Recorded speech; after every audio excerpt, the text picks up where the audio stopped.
Did Korea just pull off the greatest heist in reality TV history? When a Korean-produced show crowns Korea as champions, the internet loses its mind. We're talking rigging accusations, suspicious gate mechanics, and team weight differences that might have decided everything before it even started. Some netizens are calling this worse than the 2002 World Cup scandal. Stay until the end to find out which team actually got robbed the hardest. And trust me, it's not who you think. Don't forget to subscribe to my channel. I'm Jenny, your battle show analyst. The weight game, when physics beats heart. Let's talk about something nobody wants to admit. This entire season was basically a strongman competition, and the scales were never balanced. Mongolia clocked in at 518 kilograms, Korea at 537 kilograms, Japan at a mere 480 kilograms, and Australia absolutely dominated at 609 kilograms. Please note that the weight of Japan and Australia is estimated based on show comparisons and team compositions.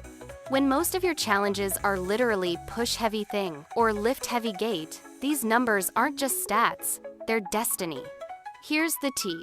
Castle Conquer should have been the finale, period. That challenge had everything. Strength, strategy, pure tactical genius. Mongolia rolling the wagon wheels for traction? Absolutely brilliant. Japan lifting the front of the wagon to reduce friction? Chef's kiss. Korea pulling the gate from farther back to use lever mechanics? Physics, major energy. Even the small details like brushing sand off the wheels showed real problem solving. That battering ram counterweight move for the drawbridge? Angkor Gil is literally Archimedes reincarnated. But instead, we got a tug-of-war finale that basically said, heaviest team wins, bye. When your entire season rewards brute force over brains, you're not crowning the best team. You're crowning the best buffet line. And if you look at the weights, it explains why Australia had to leave. Because the game required weight, but they wasted their heaviest men and lost in the rope battle. Netizens are speculating producers worried about Australia, a very Caucasian-heavy team, winning an Asian show, which led to challenge designs that eliminate them early. The fact that Korea had experience from episode 1, while others were learning as they went, feels like they pre-tested everything, which is indeed an advantage for Korea. However, in my opinion, the main reason was still their weight, explaining why Korea became the #1 contender after Australia left. The casting nightmare, how Instagram DMs built this mess. Okay, so behind the scenes, rumors are wild. Apparently, casting for non-Korean teams was done through Instagram DMs. I'm not kidding.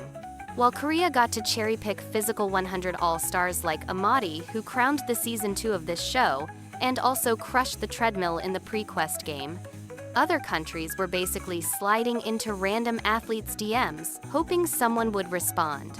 Mongolia was the exception. Due to rumor, they actually reached out to producers during earlier seasons and recruited through national networks. That's why their team felt so cohesive. Meanwhile, Japan somehow couldn't land a single sumo wrestler. Their heaviest player maxed out around 100 kilograms versus Korea's Min-jae at 140 kilograms. Indonesia brought a badminton player and an influencer to a strength competition. Make it make sense. The rigging allegations? What netizens are really saying. Alright, time to address the elephant in the room. Netizens are convinced this was rigged from day one. The evidence? Korea somehow knew to use female contestants first in the rope challenge, like they had insider info. However, as I mentioned in my previous video, if Korea knew the game beforehand, Kim Dong-hyun wouldn't have suggested the strategy in the hurdle jump game and put the team in danger like that. Next, netizens say time discrepancies during the castle match are suspicious. Korea unloaded crates in 18 seconds, while others took 1 to 2 minutes. They supposedly struggled with 480 kilograms, but lifted an 880 kilograms gate in 17 minutes, while Japan couldn't budget after a full hour using similar techniques, such as pulling the rope at further leverage. I'm not sure because, in reality, the weight differences between the two teams were also notable. Japan even couldn't break the gate initially and had to push the whole wagon into the gate. so it makes sense that they used the same strategy as Korea, but couldn't get the gate to close. Australia, the overconfident giants. Australia's elimination is a masterclass in how not to strategize. They went all in on the rope battle, threw their entire heavyweight roster at it, then got absolutely demolished in the 100-lap, 1,200 kilograms pillar push, a pure strength challenge that should have been their moment. With a total team weight of 609 kilograms, Australia had the physical advantage everyone dreams of. But because they'd already burned their heavy hitters, they had nobody left for a challenge literally designed for big dudes pushing heavy objects. The irony is devastating. Netizens joked that if Australia advanced, Eddie would have moved the cart uphill alone, and they would have rammed doors like the Kool-Aid Man. Instead, their overconfidence and poor resource management sent them packing. The relay format might have been tricky, as some speculate, but real talk, they eliminated themselves. Japan, the speed demons who hit a wall. Japan's Castle Conquer loss raises so many questions. They couldn't close the 880 kilograms gate despite trying for over 30 minutes, while Korea managed all the challenge in 17 minutes. As the lightest team at 480 kilograms, they were always at a disadvantage in strength-based finals, but watching them fail to complete the challenge at all, brutal. Here's the thing though, Japan dominated earlier games, the hurdle jump, the rope challenge, because those required speed, agility, and stamina, not raw power. They're built for finesse, not force. But when the finale became a strongman competition, their advantages evaporated. Some netizens suspect the gate was literally stuck or rigged, since similar techniques worked for Korea but not Japan. The question again is, was it just the weight issue, or was the gate stuck? But anyway, they should have used another strategy, leveraging the weight of other objects, like Mongolia did, instead of struggling for over 30 minutes like that. Mongolia, the people's champions.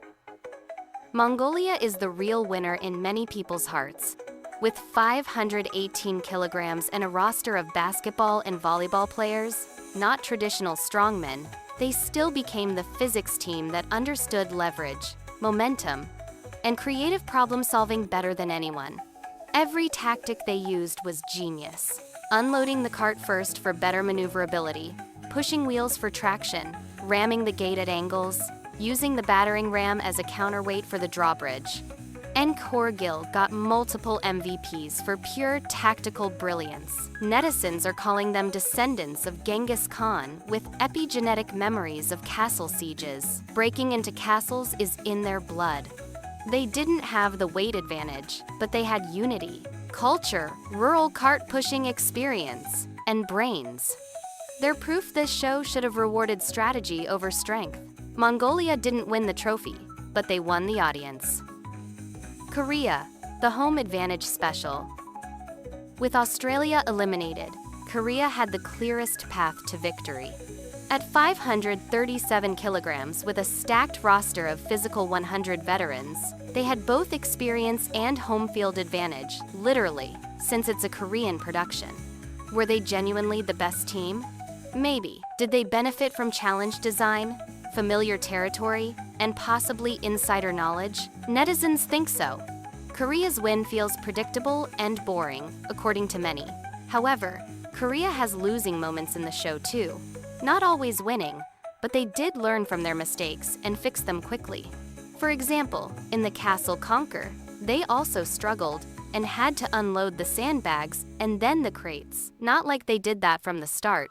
Then, in the last match against Mongolia, Sung Bin recognized that they needed to push with Min Jae leading, and thanks to that, they turned the game around and won 2-1. So, overall, I still prefer to give them the benefit of the doubt and think their victory was deserved, as even the players of Team Mongolia respected Korea when the final result came in. What do you think? Was this legitimate competition or reality TV theater? Should future seasons balance team weights? And did Korea really rig the game? Drop your thoughts below, and don't forget to subscribe for more reality show deep dives.